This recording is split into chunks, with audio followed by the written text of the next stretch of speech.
Guys, wari ko widogira telefone yawe ngo ntirambisha kandi ari wowe utamenye yuko ushobora kugira bino bintu telefone yawe ikacirambisha inshuro zitatu ziyongere ku kuntu yaho irambisha. Right, uragumana nanje muri video ndakwiye kutuntu tune akamenda kakweka nakakabiri naka gatatu akakane rero kuko nakingenzi niwe kugara muri telefone yawe uzoyoberwa ko ari telefone canke ko wahinduye battery. Alright, reka tugende. Just za kubikora muri parametre ntiturenze umunota umwe. Waza kwinjira muri parametre yawe ucumanuka ndakweka kano kambere gatuma telefone yawe itarambisha. Waza kuza ahantu handitse Google, handitse Google, hanyuma ucushona hano handitse all devices, hanyuma ucumanuka hano handitse devices. Guys, telefone urabona yuko iyo uri kurayikoresha iguma isikana niyo woba washyize mu mufuko urabona kano kantu kaguma kazunguruka aka kaboro ngaha hepfo urabona yuko kaguma kazunguruka ikaguma isikana ibintu byose bijanye n'ikoranabuhanga bijanye na internet irondera amakuru hirya no hino ku isi. Wowe ukazubona ngo telefone ngo ntirambisha, ibaze irakoresha ingufu zose zishoboka. Guys, ushaka ko telefone yawe irambisha aka kantu banzo gapfunge ireke kuguma irondera ibintu. Uravyumva? Aha bateri turayiruhuriye aka nakano kambere twagiye nakano ka kabiri baza kuzanye n'ahandi turonderera ibintu muri parametre wandika ijambo printing, sivyo? Mwabona printing ufyonda ko nkuko.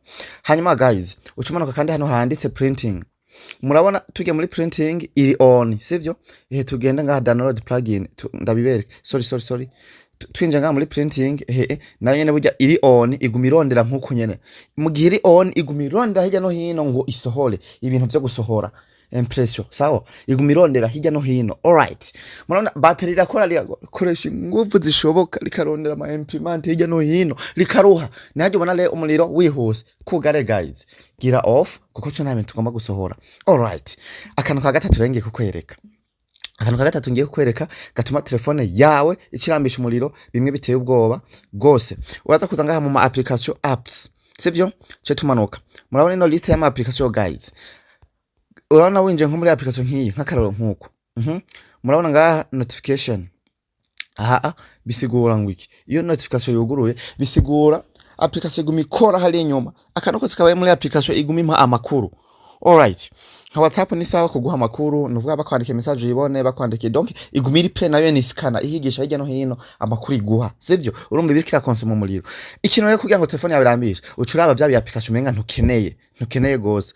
None nkino Android Auto iyi ama notification naho no yugara nkuko ntaco bitwaye. Okay, reka Android tuyihoze ntaco ndabiyeke nka application zitaba zikenewe. Nk'iyi big CB ukacuraba mu notification. Urana nkije asanzwe ari block na ya block urabona nkaje mba nazi block izo ntakene mbo nka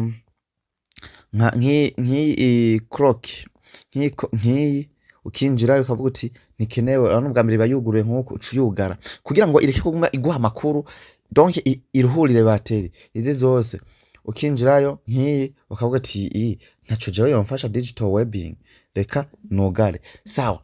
Aho uburuhuriye telefone muga WhatsApp ni muzoyugare kuko WhatsApp ni wayugara notification muri background ntizokora ntizoro numva umuntu akwandika message uzoyibona ruko winjiyeyo. Okay, ndeza muri gatahuwe akano reka kingenze niko tugiye kugenda ko akano kanyuma kingenze no gakora telefone yawe uzocirambisha ibigiti iburukwi utangare gose. Ariko imbere ko tuja ku kano kanyuma henda gusaba ikintu hano urondere ibintu n'abantu hanyuma ushitse hano turondere ibintu cyo wandika ati ibigezweho kuri telefone ibigezweho uko nyene ubona navyanditse ibigezweho kuri telefone uza guca usanga ndazi ibintu bimeze uko hanyuma ucukubita ngaha nkuko follow uza kubudukurikiranye.